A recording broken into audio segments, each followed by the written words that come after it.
comentarios. Bueno, la triple amenaza. Las advertencias, por mucho que sean incómodas, permiten que te alistes para hacer frente a las situaciones que debes o deberás enfrentar. Te permite adoptar una estrategia o adoptar algún plan para reaccionar de la mejor manera. Evita que estés con la guardia baja y que las situaciones te sorprendan.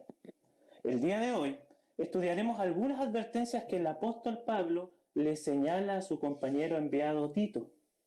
Y veremos a lo menos 3 amenazas que estarían y estaban presentes en las congregaciones de la isla de Creta, las cuales tendría que enfrentar al momento de cumplir su propósito. Hace tiempo ya comenzamos el estudio de esta carta mencionando que el discípulo de Cristo debe evidenciar una vida de servicio a su Señor. Y esto solo se puede realizar en dependencia a Dios, puesto que Él sabe que somos incapaces de hacerlo de la forma que se nos demanda. Pablo en el primer capítulo, entre los versículos 1 al 4, evidencia un servicio centrado en Dios, reconociendo que al servirle estamos respondiendo a un plan eterno en el cual se nos ha confiado la predicación del Evangelio, siendo esto un mandato de nuestro Señor. Era por tanto obligatorio que Tito recordara que para cumplir el propósito de Dios en la isla debía desarrollar un servicio con las motivaciones correctas. Luego, entre los versículos 5 al 9, Pablo exhorta a Tito a establecer en las iglesias un liderazgo compuesto de hombres que evidencien una conducta cristiana, siendo irreprensibles tanto en el hogar como en la congregación. Estas cualidades eran necesarias para cumplir el propósito de Dios en aquel lugar. Sin embargo, una tercera arista de la encomienda de Tito se relaciona con las situaciones que estaban ocurriendo dentro de las iglesias, en donde observaremos cómo estas amenazas estaban perjudicando el avance de la obra del Señor y que Él debía hacer frente. Por tanto, te invito a que podamos seguir la exposición de hoy bajo la siguiente idea central. El discípulo de Cristo reacciona bíblicamente ante las amenazas que atentan contra su iglesia local. Para eso ya te he pedido, hermano, que tengas abierta tu Biblia en el libro de Tito. Vamos a ver el capítulo 1, versículo 10 al 16 y el primer versículo del capítulo 2. Y dice así: porque hay aún muchos contumaces, habladores de vanidades y engañadores, mayormente los de la circuncisión, a los cuales es preciso tapar la boca, que trastornan casas enteras, enseñando por ganancia deshonesta lo que no conviene. Uno de ellos, su propio profeta, dijo: los cretenses, siempre mentirosos, malas bestias, glotones ociosos. Este testimonio es verdadero. Por tanto, repréndelos duramente para que sean sanos en la fe, no atendiendo a fábulas judaicas ni a mandamientos de hombres que se apartan de la verdad. Todas las cosas son puras para los puros, mas para los corrompidos e incrédulos nada les es puro, pues hasta su mente y su conciencia están corrompidas. Profesan conocer a Dios, pero con los hechos lo niegan, siendo abominables y rebeldes, reprobados en cuanto a toda buena obra. Pero tú, habla lo que está de acuerdo con la sana doctrina. Vamos a orar al Señor y vamos a pedir de su guía para poder escudriñar en su palabra. Padre eterno, te damos gracias por el momento que tú permites que estemos juntos, Señor, y que juntos también podamos ir a tu palabra. Pero necesitamos, Señor, de la guía tuya, necesitamos, Señor, de la enseñanza a través de tu Espíritu Santo para cada uno de nuestros corazones. Padre eterno, que tu palabra sea hoy predicada y, Señor, que de ella podamos recoger estas advertencias, Señor, que tú tienes para nuestra vida, pero también podamos conformar nuestra vida hacia lo que tú tienes para cada uno de nosotros. Pedimos de tu dirección, pedimos, Padre, también que el sistema funcione, Señor, que también nuestra mente pueda estar enfocada en tu palabra, Señor, y que no hayan distracciones y que todo esto también resulte para tu gloria. En nombre de Jesús, amén. Entonces el discípulo de Cristo reacciona bíblicamente ante las amenazas que atentan contra su iglesia local. Hemos estado hablando acerca del propósito que Dios, a través de Pablo, había encomendado a Tito en la isla de Creta. Debía corregir lo deficiente, es decir, poner en orden lo que faltaba ordenar. Podríamos también parafrasearlo como enderezar lo que estaba desviado. Por supuesto que la misión estaba asociada a la doctrina de las iglesias y la funcionalidad que las mismas tenían. Entonces, para que se pudiese corregir lo deficiente, el apóstol Pablo manda a Tito a que estableciera ancianos con características morales y espirituales, aquellas que estudiamos en el sermón anterior, ¿no es cierto?, y que están descritas entre los versículos 6 al 9 del capítulo 1. El tema de la falsa doctrina no fue algo en particular de Creta, sino más bien fue la constante lucha que tuvo el apóstol Pablo en las nacientes iglesias. Por ejemplo, observa lo que Pablo le escribe a Timoteo en el capítulo 1, en su primera carta, versículos 3 y 4, dice: como te rogué que te quedases en Éfeso cuando fui a Macedonia, para que mandases a algunos que no enseñen diferente doctrina, ni presten atención a fábulas y genealogías interminables, que acarrean disputas, más bien que la edificación de Dios, que es por fe. Así te encargo ahora. Recordemos que Timoteo quedó en Éfeso y Tito en Creta. Entonces el encargo que Pablo le hace a Timoteo en Éfeso es el mismo encargo que hoy podemos estudiar que Pablo le hace a Tito en Creta, porque las características eran similares. En ambos sectores geográficos estaba entrando la falsa doctrina. Ya estaban circulando falsas enseñanzas. Por esta razón, observamos en el versículo 9 de Tito capítulo 1 que una de las características que debía tener el siervo de Cristo era retener o ser un retenedor de la palabra fiel tal como había sido enseñada. Porque de esa manera, dice el versículo, ellos podían exhortar con sana doctrina y convencer a los que contradicen. ¿Pero era tan necesario? Lo era. Y en esta sección estudiaremos a continuación que existían amenazas sobre la iglesia de Creta. Y la primera amenaza que advertimos, ¿no es cierto?, en el pasaje de estudio, eran los falsos maestros. Porque hay aún muchos contumaces, habladores de vanidades y engañadores, mayormente los de la circuncisión, a los cuales es preciso tapar la boca, que trastornan casas enteras, enseñando por ganancia deshonesta lo que no conviene. Eso dice los versículos 10 y 11. ¿Por qué dice? Porque aquí se establece el nexo que estamos hablando recién de la necesidad de este liderazgo con características bíblicas para atender esta amenaza. Había muchos, y no pocos, había muchos que estaban pregonando una falsa enseñanza en la iglesia. Y Pablo los pasa a describir cuáles eran las características de estos personajes que estaban realizando la falsa enseñanza. Dice el texto que eran contumaces, personas que no se someten, insubordinados, insumisos o rebeldes. Eran muchos que tenían esta condición en la isla, pero hay que considerar además que aquí Pablo se refiere a personas que no se someten a ninguna regla, sea de doctrina o sea de orden. Por lo tanto, eran indisciplinados. Dice también la Escritura que eran habladores de vanidades. Estas personas son vanos palabreros que dan discursos sin sustancia de contenidos, charlatanes de mensajes vacíos, y su ministerio no tenía ningún propósito útil de edificación para los creyentes. La palabra griega es mataiologoi, formada por el adjetivo mataios, vano, vacío, inútil, que se aplicaba al culto pagano. La idea era entonces que este culto no producía ningún efecto de bondad en la vida de quienes estaban recibiendo el mensaje. Aquellas personas de Creta podían hablar con mucha pretendida elocuencia, pero no servía para acercar su mensaje a lo que Dios demandaba. También nos dice la Escritura que eran engañadores o embaucadores. La palabra viene de una raíz que significa extraviar la mente. O sea que estas personas que eran contumaces, habladores de vanidades, todos estos discursos que ellos manifestaban o salían de sus labios eran finalmente para extraviar la mente de las personas.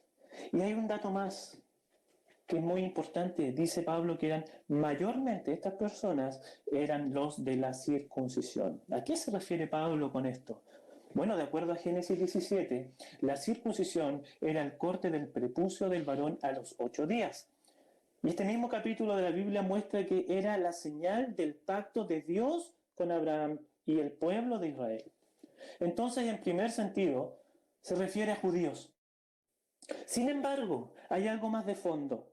Estos judíos procuraban desviar a los creyentes de la verdadera fe, sujetándole a tradiciones de hombres, a ritos, liturgias religiosas, para supuestamente agradar a Dios. Esta realidad también la vemos en las iglesias de Galacia. La Escritura nos muestra que había una lucha muy fuerte entre la gracia del Señor y el cumplimiento de las obras de la ley. Enseñaban ahí los judaizantes, ¿no es cierto? Esto mayormente de la circuncisión, que debían las personas que venían a Cristo circuncidarse, guardar el sábado, cumplir los rituales, etc. Sin embargo, en el capítulo 5, versículos 1 a 9, del 1 al 9 de la misma carta a los Gálatas, Pablo exhorta a la iglesia y les dice: estad pues firmes en la libertad con que Cristo nos hizo libres, y no estéis otra vez sujetos al yugo de la esclavitud. Y aquí yo, Pablo, os digo que si os circuncidáis, de nada os aprovechará Cristo. Y otra vez testifico a todo hombre que se circuncida, que está obligado a guardar toda la ley. De Cristo os desligasteis, los que por la ley os justificáis. De la gracia habéis caído. Pues nosotros por el Espíritu guardamos por fe la esperanza de la justicia, porque en Cristo Jesús ni la circuncisión vale algo, ni la incircuncisión, sino la fe que obra por el amor. Vosotros corríais bien. ¿Quién os estorbó para no obedecer a la verdad? Esta persuasión no procede de aquel que os llama. Un poco de levadura leuda toda la masa. Continúa el texto diciendo: a los cuales es preciso tapar la boca. Esto es una metáfora. Significa silenciarlos, dejarlos sin argumentos. Esto no debe implicar que hay que silenciarlos mediante la violencia o la persecución. El original quiere decir amordazar, pero se usaba corrientemente en el sentido de hacer callar con la razón a una persona. La palabra preciso que acabamos de ver aquí en el texto, en el original, toma sentido como necesario. Y claro que era necesario, queridos hermanos, había que silenciar a estos hombres, puesto que con su actuar estaban trayendo consecuencias en los hogares de los hermanos de la iglesia de Creta. Pablo indica que ellos trastornaban casas enteras enseñando por ganancia deshonesta lo que no conviene. Estos falsos maestros, contumaces, habladores de vanidades, engañadores, exponían sus enseñanzas en la predicación pública y en la predicación privada. Sus visitas a las casas de los creyentes eran nocivas, eran dañinas, porque trastornaban a estas familias. Trastornar aquí en el original o en el griego se puede entender como dar vuelta. Y hay dos cosas que hay que notar. Primero, que su enseñanza era fundamentalmente inquietante. No podemos negar que la verdad tiene que hacer que una persona repiense sus ideas y que el Evangelio no desestima las dudas ni las preguntas. Muy por el contrario, siempre las enfrenta. Es decir, produce un efecto de sacarnos de nuestra posición. Sin embargo, esta situación siempre confluye en llevarnos hacia Dios. Es decir, la confrontación que produce la enseñanza bíblica siempre viene acompañada de una certeza que te permite confiar en tu Padre Celestial. Muy por el contrario, lo que estaba ocurriendo en Creta era que la falsa enseñanza estaba desestabilizando a los creyentes para llevarlos a ser dependientes de los falsos maestros. También hay que considerar que tenía un mal efecto familiar. Lo enseñado trastornaba los hogares. Es decir, producía un mal efecto en la vida familiar. Cualquier enseñanza que disgrega a la familia es falsa. La iglesia, la comunidad profunda, la enseñanza parten desde el hogar. Recuerden en los textos anteriores de la carta la importancia que establece Pablo al pastoreo familiar. Es un requisito. Por lo tanto, la enseñanza de estos falsos maestros estaba diseñada para obtener ganancia deshonesta o vergonzosa. Tenía más bien interés en lo que podían sacarle a la gente a que lo que podían aportarles a ellos. Y no solamente me refiero al dinero, sino también a la posición de liderazgo para poder manipular y controlar a sus seguidores. Aquí tenemos el retrato de los falsos maestros que causaban problemas en Creta. Los peores parece que eran los judíos. Trataban de convencer a los conversos cretenses de dos cosas: de persuadirlos de que la simple historia de Jesús y de la cruz no era suficiente, sino que para ser realmente sabios necesitaban todas las historias sutiles y las largas genealogías y las elaboradas alegorías de los rabinos. Y no solo eso, trataban también de enseñarles que la gracia no era suficiente, sino que para ser realmente buenos tenían que asumir todas las reglas y las normas acerca de los alimentos, los lavatorios, etcétera, que eran características del judaísmo. Los falsos maestros estaban tratando de persuadir a las personas de que necesitaban más que a Cristo y más que a la gracia para salvarse. Eran intelectualistas para quienes la verdad de Dios era demasiado buena y demasiado sencilla para ser verdad. Una atención a esto, querido hermano, querida hermana. Desde el comienzo de la iglesia siempre se ha intentado complementar el sacrificio de Cristo con algo más. Y en la Escritura, una y otra vez se nos recuerda no añadir nada a la obra de nuestro Señor. La obra de Cristo es suficiente para nuestra salvación. Por lo tanto, quienes profesen una enseñanza distinta a esto deben ser silenciados mediante la palabra del Señor, la cual debe ser la última autoridad en tu vida y en mi vida. En primera instancia, hermano, y sobre lo cual Pablo le instruye a Tito, es que el liderazgo de la iglesia esté supervisando y resguardando que no aparezcan falsos maestros en la congregación.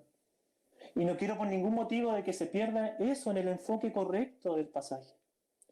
No obstante, la responsabilidad de quienes dirigen la iglesia local no se puede excluir la responsabilidad personal que cada uno tiene al respecto. La enseñanza distorsionada. Y que actuemos como los falsos maestros.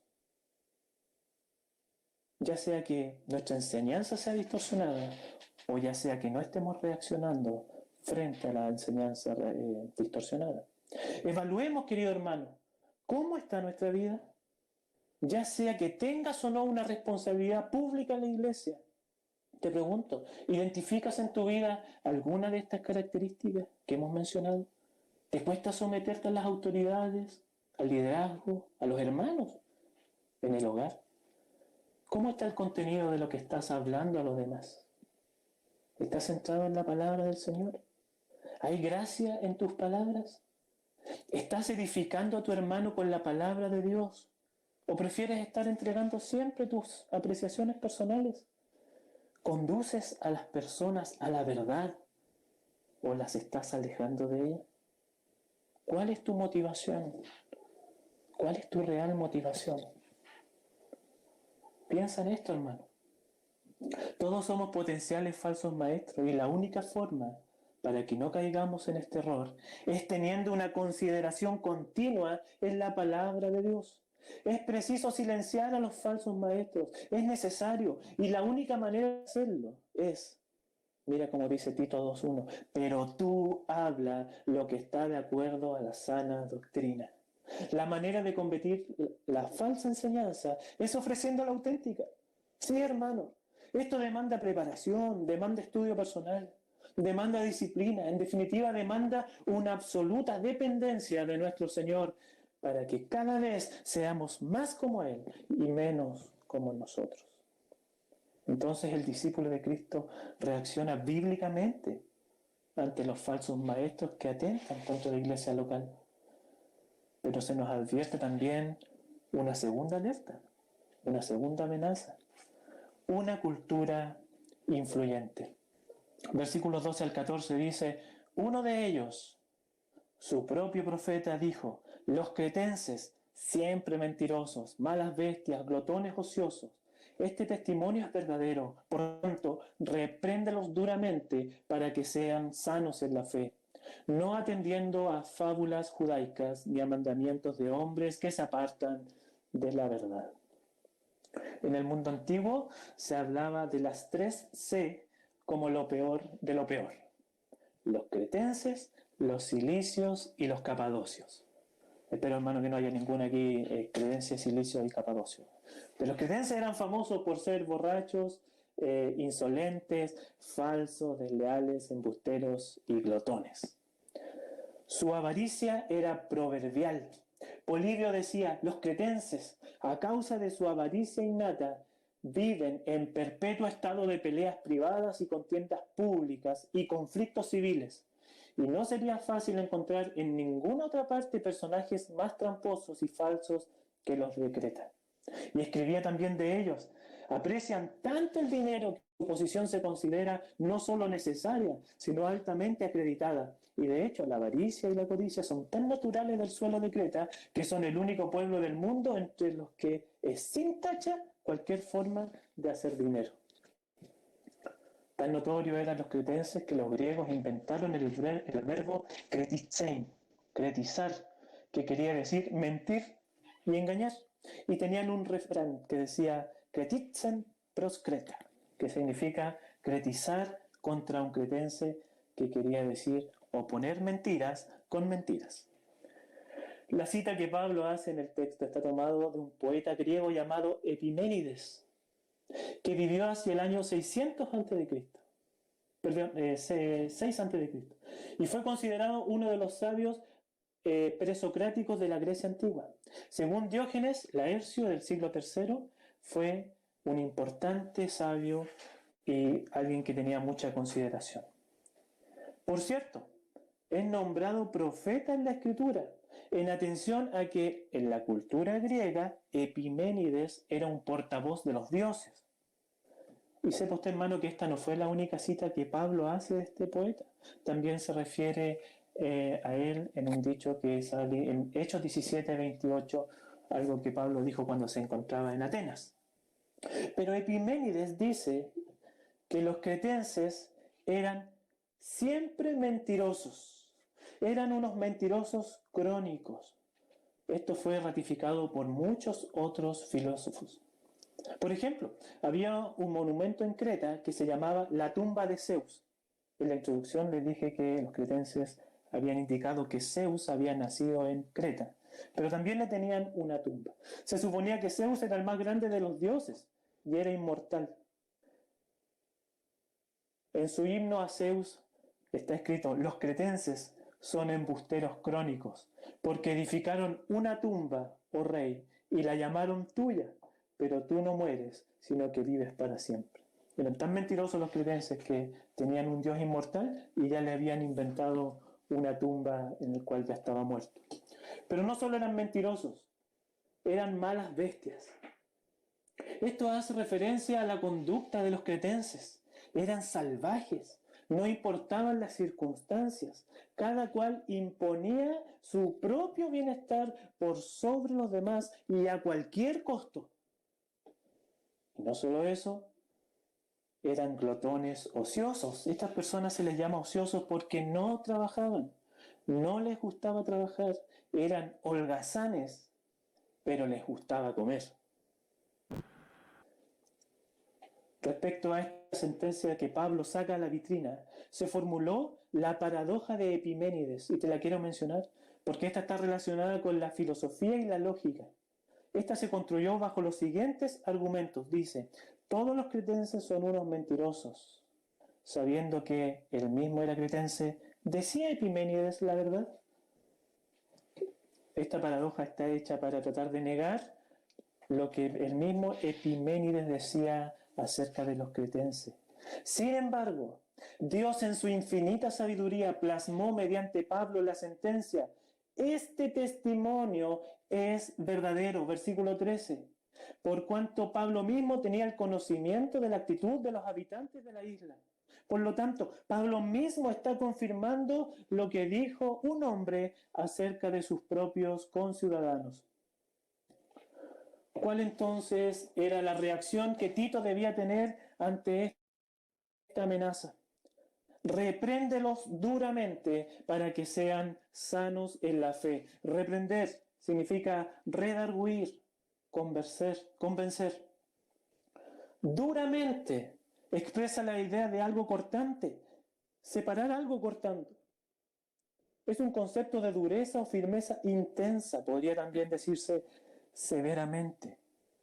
¿Y cuál era el objetivo? Para que fueran sanos en la fe. Pablo establece dos cosas que había que tener en cuenta para esta reprensión. Y el texto nos señala primero no atender a las fábulas judaicas. Tiene una estrecha relación con lo que estaban enseñando los falsos maestros de la iglesia, los cuales en la mayoría eran de la circuncisión, como lo expresamos recién. Por lo tanto, no debían prestar atención a estas cosas. Las fábulas viene de la palabra mitos, narraciones y ficciones de contenido falso, eran cuentos. Al expresarse como judaica muchas veces se refiere a genealogías interminables y otras veces se trata de argumentaciones sociales e históricas para convencer a los creyentes hacia el judaísmo. Por lo tanto, las enseñanzas que hayan sido no debían atenderlas para mantener una sana doctrina. Ni los mandamientos de hombres que se apartan de la verdad. Esto se refiere a lo que los hombres querían imponer como su propia autoridad, inventos, prácticas y costumbres. Esto no era nuevo, fue un reclamo de Dios hacia su mismo pueblo Israel, mediante el profeta Isaías. Mira lo que dice. Dice pues el Señor, porque este pueblo se acerca a mí con su boca y con sus labios me honra, pero su corazón está lejos de mí. Y su temor de mí no es más que un mandamiento de hombres que le ha sido enseñado. Mire cómo en el versículo Dios confronta a su pueblo respecto a la motivación de la relación que ellos evidenciaban hacia su Dios. El temor a Él tenía su origen en un mandamiento de hombres y no como producto de una convicción centrada en su conocimiento. La misma actitud fue duramente criticada por nuestro Señor Jesucristo, según el relato que tenemos en Mateo. Respondiendo a él les dijo, habla Jesús, ¿por qué también vosotros quebrantáis el mandamiento de Dios por vuestra tradición? Porque Dios mandó diciendo, honra a tu padre y a tu madre, y el que maldiga al padre o a la madre muera irremisiblemente. Pero vosotros decís, cualquiera que diga a su padre o a su madre, en mi ofrenda a Dios todo aquello con lo que pudiera ayudarte, ya no ha de honrar a su padre o a su madre. Así habéis invalidado el mandamiento de Dios por vuestra tradición. Tanto las fábulas judaicas, hermanos, como los mandamientos de hombres estaban distorsionando la fe de los hermanos en Creta. Y Pablo exhortaba a Tito y a los ancianos establecidos en cada congregación que reprendieran duramente estas situaciones. Ahora bien, esta amonestación solo tendrá efecto cuando se lleva a cabo con la palabra de Dios. Recuerda lo que Pablo le escribió a Timoteo en su segunda carta, capítulo 3, versículo 16. Toda la escritura es inspirada por Dios y útil para enseñar, para redarguir, para corregir, para instruir en justicia. ¿Te das cuenta cómo la cultura estaba influyendo en la vida de la iglesia? Por un lado, la cultura cretense, tal cual la hemos estudiado, no podía ser aceptada como una conducta de los creyentes de la isla. Y por otro lado, la cultura judía intentaba establecer nuevas condiciones para lograr la salvación de quienes habían creído en Cristo. No obstante, Pablo establece que esto no debe ser aceptado y muy por el contrario, debe ser reprendido mediante la palabra del Señor. Recuerda de nuevo lo que dice el capítulo 2, versículo 1. Pero tú habla lo que está de acuerdo a la sana doctrina. Hemos podido analizar esta segunda amenaza para la iglesia de Creta, pero ¿qué hay para nosotros? Al igual que en la antigüedad, la cultura, nuestro entorno, la situación país, siguen intentando entrar a la iglesia de Cristo. ¿Lo habías notado? Seguro que sí. Lo vivimos a diario. La cultura sigue azotando los muros de la iglesia local y tristemente observamos cómo algunas iglesias ya han sucumbido ante ideas y principios extrabíblicos. Pero no solo eso. Al igual que en Creta, podemos sucumbir ante nuestra propia cultura cristiana. La tradición, la forma, los programas nunca pueden estar por sobre la instrucción bíblica. Sin embargo, también podemos ver iglesias cuyos fundamentos están lejos de la palabra del Señor. Escucha, no lo digo para que nos comparemos con esta o con otra. Lo menciono solamente para que entiendas que el sucumbir ante las presiones externas está a un paso cuando dejamos de tener la vista puesta en Dios y en su palabra. Sacúdete, querido hermano, querida hermana. Deja ya las cosas que te están atando al mundo y a sus pensamientos. Renuévate, querida hermana, querido hermano, que tu mente se enfoque en Dios y en su voluntad. No os conforméis a este siglo, sino que transformaos por medio de la renovación de vuestro entendimiento, para que comprobéis cuál sea la buena voluntad de Dios, agradable y perfecta. ¿Quiere decir que no tendré opinión acerca de todo lo que pasa? No. ¿Quiere decir que me debo descolgar de las situaciones que nos aquejan como sociedad y país? Por supuesto que no. El punto es que tu mente, tu forma de pensar, tus actitudes y tus acciones deben estar acordes a lo que la palabra de Dios te enseña. ¿Has escuchado el término de democracia? Solo un botón de muestra. Una pasión ideológica, enajenada y obesa de certidumbres absolutas, lo cual desafía cualquier sensatez, cualquier alteridad, cualquier respeto a la diferencia. Vivimos en una democracia en la que las emociones mandan más que las mayorías y los sentimientos cuentan más que la razón. Cuanto más fuertes son tus sentimientos, más fácil los transformas en indignación y más influyente eres. Esto fue extraído de un periódico del año 2012. Imagina todos los años que he pasado. Claramente esta forma de pensar es completamente opuesta a lo que la palabra de Dios nos enseña. Por lo tanto, querido oyente, hoy te invito a que cada vez que tengas que enfrentar una circunstancia, evaluar una acción, emitir una opinión o tomar una decisión, deseches los elementos culturales e incluso tus elementos propios y te aferres a convicciones bíblicas. Considera la voz de Dios. Instrúyete en su palabra y en las implicancias que tiene para nuestra vida. Confía en ella. El estudio eficaz de ella, su meditación constante, te mantendrá siempre alerta ante las amenazas de recibir una enseñanza adulterada, no conforme a las Escrituras, sino conforme a mandamientos de hombre.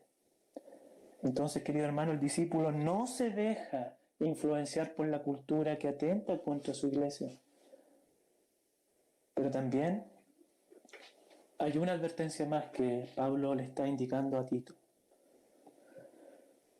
Entre los versículos 15 y 16 advierte acerca de los falsos hermanos. En noviembre del año pasado, el hermano Iván comenzó una serie de exposiciones acerca de la hermandad cristiana, tomando como referencia el libro de Filemón.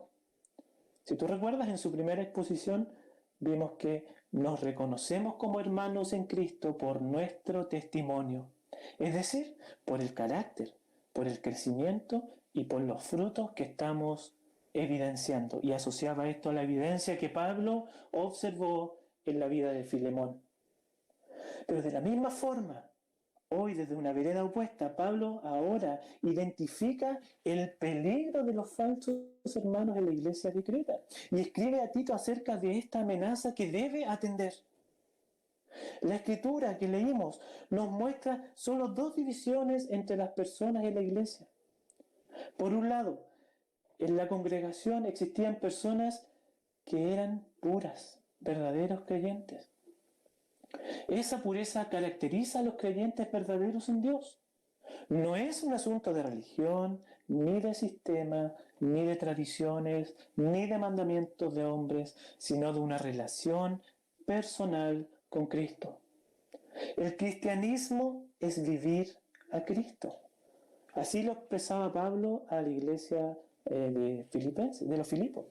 Porque para mí el vivir es Cristo y el morir es ganancia.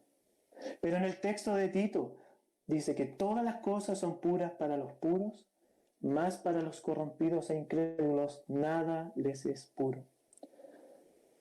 También menciona a los corrompidos y a los incrédulos. Las personas no regeneradas, no convencidas de pecado, para ellos nada les es puro, pues hasta su mente y conciencia están corrompidas, como dice el texto. Desde luego, una persona si no ha sido regenerada, la consecuencia será que su mente y su conciencia estarán también corrompidas. Esta situación no era nueva para Pablo, puesto que él mismo los reconoce como un peligro. Por ejemplo, cuando defiende su ministerio ante la iglesia de Corinto.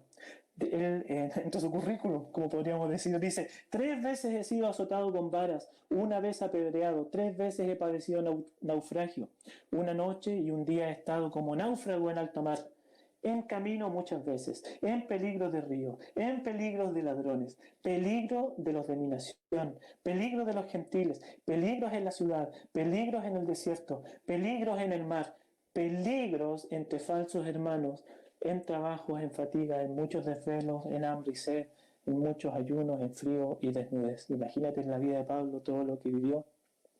Pero él se da el tiempo de identificar el peligro de los falsos hermanos. Mira también que para Tito esto no era nada nuevo, los falsos hermanos. Cuando Tito acompañaba a Pablo en sus viajes ministeriales, observó esto. Pero también cuando subieron juntos a Jerusalén, nos relata Gálatas 2, 3, 4, dice: mas ni aun Tito, que estaba conmigo, con todo y ser griego, fue obligado a circuncidarse. Y esto, a pesar de los falsos hermanos introducidos a escondidas, que estaban para espiar nuestra libertad que tenemos en Cristo Jesús, para reducirnos a esclavitud.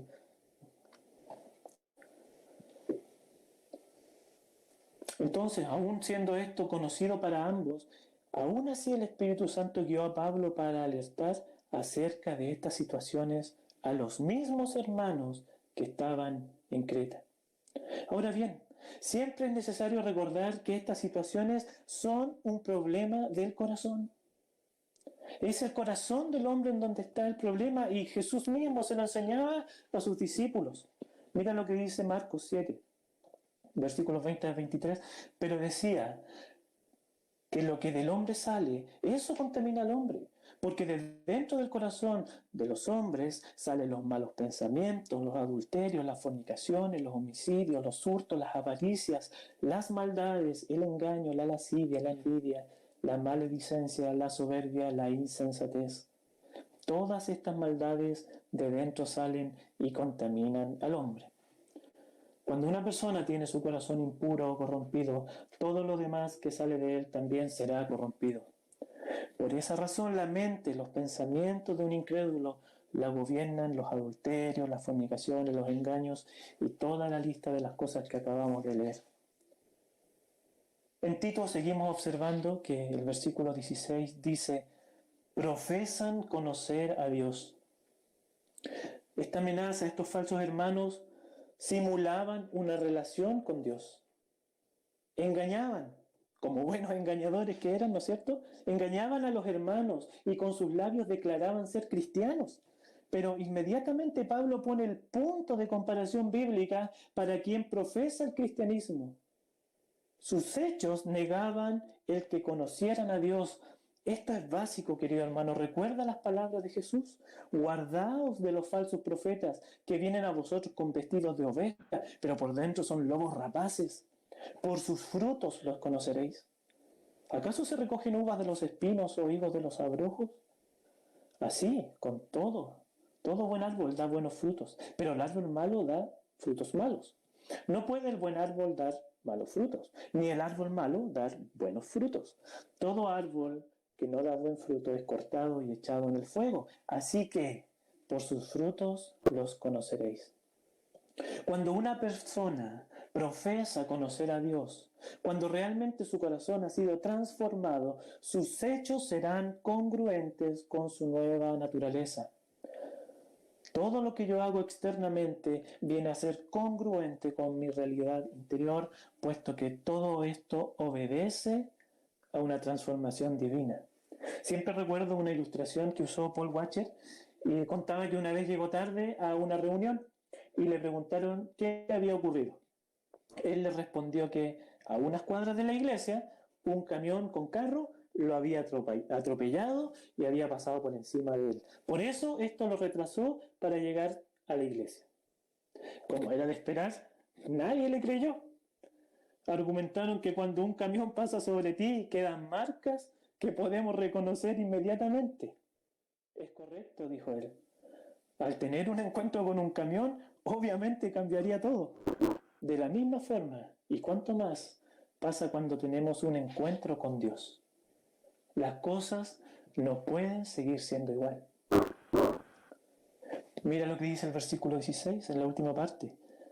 Utiliza 3 calificativos para estas personas que profesaban conocer a Dios, pero con los hechos la negaban. Eran abominables. Del griego deluctos es detestable. Viene de una raíz griega que significa apestar, heder, repugnar.